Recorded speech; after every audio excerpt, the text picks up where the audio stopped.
So in the mid-2000s, the City of Charles Sturt noticed that a lot of its drainage infrastructure along Port Road and Old Port Road was coming to the end of its useful life. We had a number of areas where there was flooding and there was also a drought across the country at that time.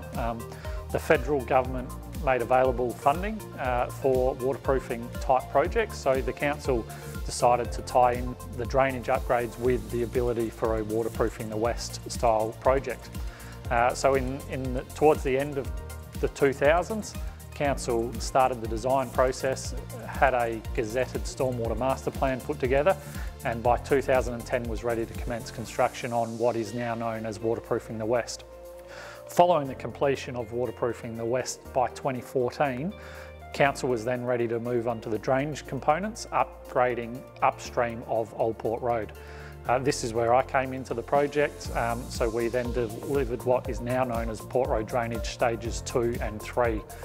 Stage 2 commenced at Old Port Road and ran up to Park Street South, which is just east of Woodville Road, and then Stage 3 went from Park Street South up to King Street just before South Road. That has now completed the drainage upgrades. Those drainage upgrades now deliver water efficiently to the wetlands that were built as part of waterproofing the West. So we've now got more efficient flow of water into our wetlands, and we've also decreased the drainage issues that we noticed previously along Port Road itself.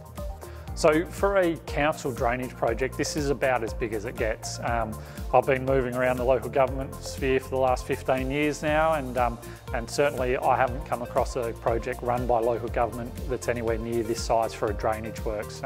Generally they deal with drainage in side streets and that they do some arterial road drainage, but generally we're talking projects in the $1 to $5 million range. So for the City of Charles Sturt to take on this project up at that sort of $50 million plus realm, it's a big project for local government, and Charles Sturt's managed to deliver it quite well.